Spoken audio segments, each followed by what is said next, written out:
The Cat in the Hat is a live-action film based on a Dr. Seuss story of the same name, releasing in 2003 to an audience who wanted nothing more than to watch the cat die. Make to-do list.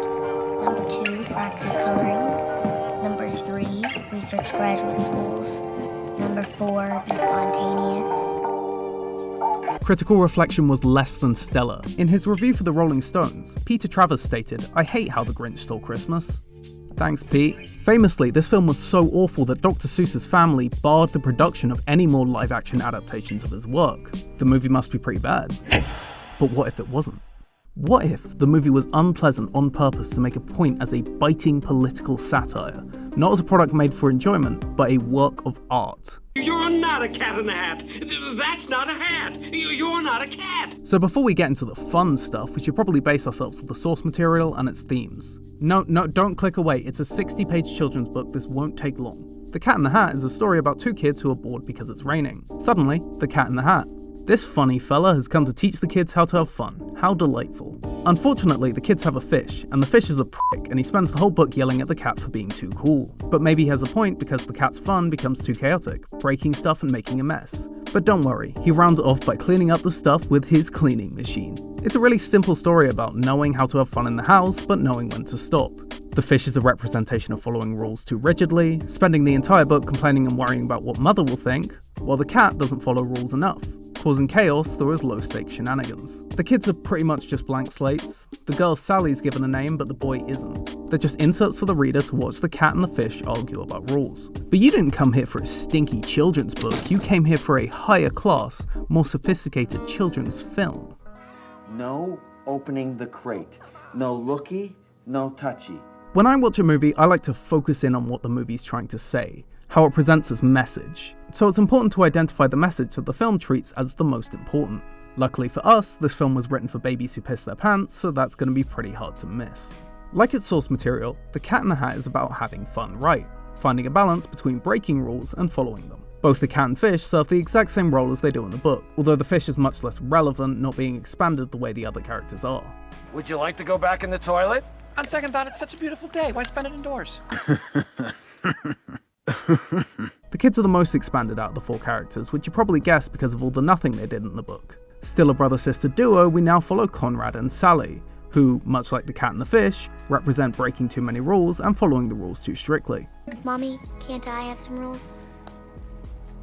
No chewing tobacco. This was a necessity to expand the story to a feature film. It gives us two characters who can go through arcs representing the primary moral of the film. The cat and the fish can't really fill those roles because the cat is completely immune to change. We'll talk about that later, don't worry. And come on, are you really going to watch a movie about a fish?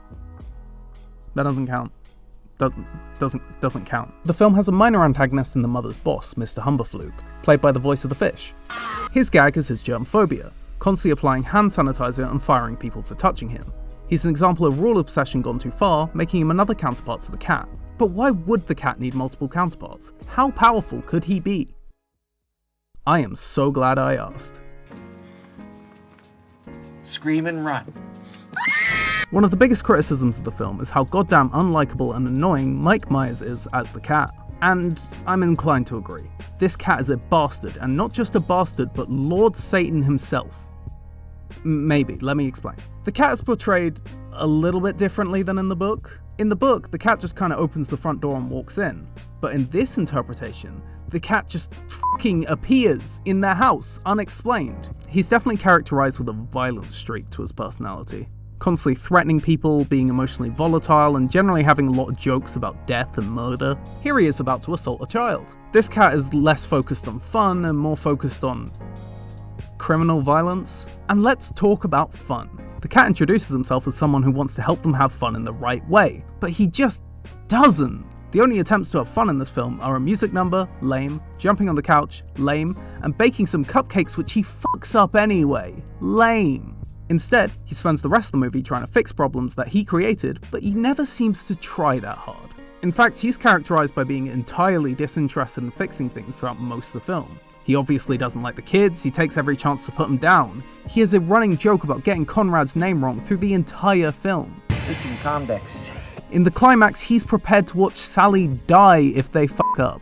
So What is his motivation? Why does the cat do the things he does? I believe that the cat is not, in fact, a funny cartoon character in the real world, and is instead some kind of all-powerful, extra-dimensional terror. Don't believe me? You shouldn't, I'm nuts. In this scene, the cat makes the kids sign a contract so he can stick around. Not as a throwaway joke. The contract is brought later as a key part of the resolution of the film. The cat making people sign contracts is an actual part of this version's lore and characterization.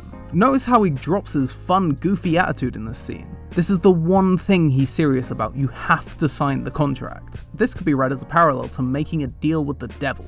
This match will get red hot. You're up! Since the contract appears to be the only limiting factor of the cat's power, it's a reasonable idea that some of his power is from this contract. Either from the deal itself, or whatever the cat is getting from return out of the kids. The movie never actually tells us what the cat gets out of it, but the kids never read the contract, and I just know this character isn't doing anything out of the goodness of his heart. Of course, I don't think the cat's literally Satan. He's more of like a chaos god. He exists outside the film's universe. He gyms the camera every time he makes a joke.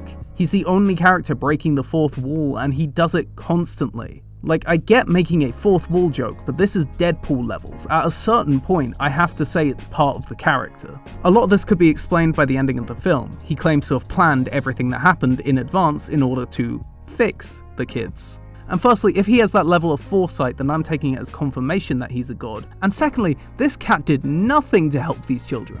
He just fucked with them for a day. And I haven't even mentioned the dimension in his box. Yes, he has his own dimension. And it's not some Space Jam cartoon world. It's the void, full of goo and staircases. This is probably in reference to the painting Relativity by M.C. Escher. It's a surrealist painting depicting a place where gravity doesn't apply.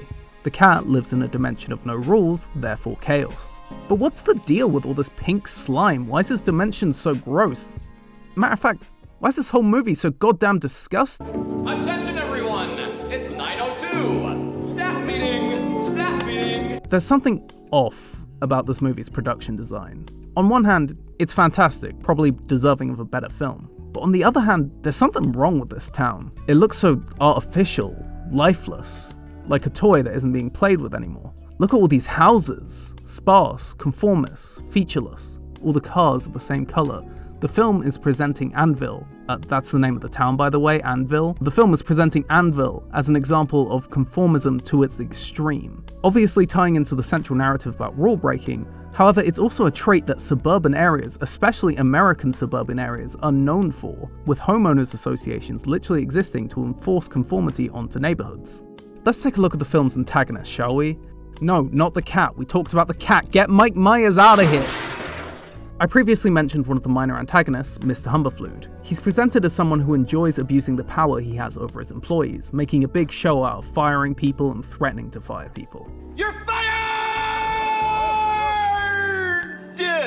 He's also a completely incidental character. The film would have worked fine without him, but he was added to satirize this power-mad, upper-middle-class businessman who sees himself as above his employees. An uncomfortable and unpleasant guy who yells to feel powerful, his fake pleasantry only makes him more unbearable to watch as he condescends to his employees. And then we have the major antagonist of the film. No, not the cat. Stop asking me about the cat. He will come up when he is good and relevant. It's this guy. I think his name is Larry. Larry is yet another stuffy man in a suit, but this time, he's not a businessman. He's a fraud. He's a man who pretends to be sensitive, caring, and well put together, while actually being a short-tempered, controlling slob. He's trying to trick the mother character, Joan, into marrying him so he can send Conrad to military school for being a shit. One of his first lines of dialogue with Sally, he calls her a princess, and she replies, Oh, I don't want to be a princess. In a constitutional monarchy, Parliament has all the real power. This is obviously a joke, but it represents an important part of his character. He tries to give Sally what he thinks she wants, but not what she actually wants. He's not genuine and he's willing to lie to get what he wants. The film portrays the way that middle management business types are often performative in their professionalism. The idea of their work being valuable is more valuable than the work they actually do. The threat of military school is a trope so common in kids media that if you're writing a script in the early 2000s and you didn't include the words military or school, you'd be told to try again. But it's interesting how this relates to the commentary about conformity in suburbia, where people are willing to send naughty children to the military because they want to control them more. Sure, Conrad's a bad kid, but the guy seems to want the pleasure of just knowing he's in there. Hell, the best throwaway line in the film is, They don't beat 'em every day. Well, Joan, they don't beat them every day. A line satirizing the idea of sending children to a place so focused on discipline that it becomes their entire life. The first scene of your film is the most important. I don't know how many times I have to say this before you believe me. So what's going on in this intro? We get some storybook narration, introducing the film, description of the town. All my examples so far have been about conformity, and that fits in with the theme of the film, so clearly they're going to talk about for buyers and sellers to sell and buy stuff. Ugh. Universal Studios!